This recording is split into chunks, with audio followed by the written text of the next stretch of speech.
Considerably longer and included questions. Joins us now. Bruce, good morning. Paul. Why did she choose yesterday morning to do it? Well, I think the opposition was going to clearly make this a week where they're going to devote all of Parliament to questions about Blewett and Wilson. So she wanted to preempt it and get out there and paint the canvas as best as she could. And I think she did a reasonable job. Now, we can see Julie Bishop here yesterday. She started question time by simply asking the Prime Minister why she had, in contravention of union rules, set something up. Now, in response to that, the Prime Minister said, I have already dealt with that in a press conference, and it is the Coalition's claim that that was the whole basis of the press conference, so that the Prime Minister could say things that perhaps she could not get away with in the confines of the House. Yeah, I saw Julie Bishop saying that she thought this was a way of avoiding the possibility of misleading the House by conducting the press conference first and then just referring back to it. Look, I don't think that would get her off the hook if, in fact, she said something in the press conference which she said she then stood by in the question time.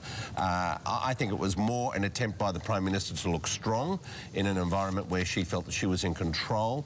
And I think, to that extent she did reasonably well. However, we should never underestimate the distraction that this is for a leader's office. Because there are much better things they could be dealing with. Absolutely. They could be talking about Gonski, they could be talking about any number of initiatives, but they're talking about what happened 17 and 20 years ago. This is not a good thing for the government. Whose fault is that, though? Isn't that the Prime Minister's fault? I mean, if she were good at her job, why would she not be able to shut this down?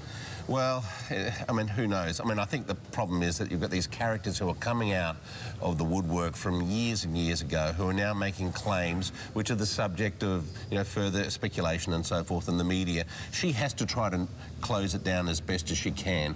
I don't think that she will be able to, to put a complete lid on this thing. I don't think it'll ever quite go away. On the other hand, based on what we saw yesterday, I don't think there's any real smoking gun evidence that and this is but it's interesting, isn't it? Because if there were a real smoking gun, clearly the opposition tactics would indicate they wouldn't have said that yesterday, because they really want to drag this out to the last bitter second of this parliamentary term. They do, and they want to leave the Parliament, I guess, with a pall hanging over the Prime Minister, and that, of course, is good for Abbott, bad for Gillard.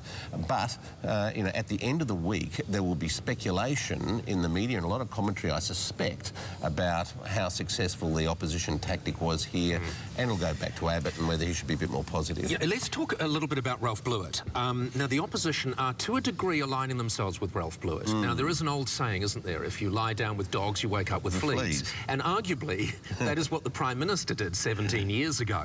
But perhaps that could be the danger that the Coalition could be getting into bed with dogs and waking up with fleas now. Indeed. And I suspect there's going to be a lot more said about Ralph Blewett in coming days and weeks. I'm sure there are investigative journalists out there, looking to delve further into his past and so forth. We saw the Godwin-Gretsch affair a few years ago bring down Malcolm Turnbull effectively when he relied upon somebody whose evidence was absolutely false. Now, Blewett has gone to the police. He says he's going to make, he's made full statements to them, and now we know that they have to make up their mind as to whether there's going to be an investigation. If there was an investigation, that would raise the stakes further.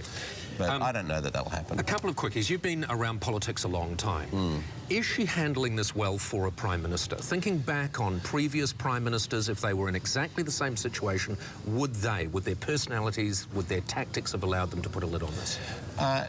No. My experience of these things is that they just have to play out. I've been leaders' officers when serious allegations have been made about propriety and legality, and we've just had to ride that out as best as we could, and it takes time.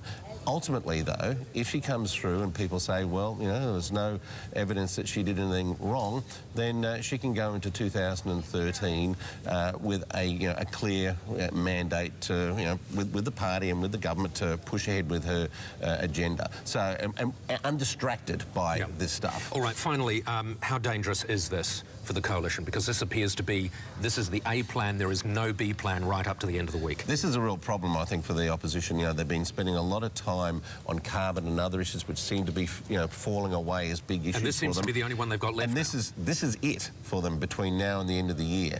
And if, as we suspect, it doesn't actually turn into a you know, a scalp for them, then they're going to have to go and have a real hard think about how they approach 2013, an election year. I think they're going to have that thought anyway, but yeah, this could be very dangerous for them. Thank you so much for joining us again, Bruce.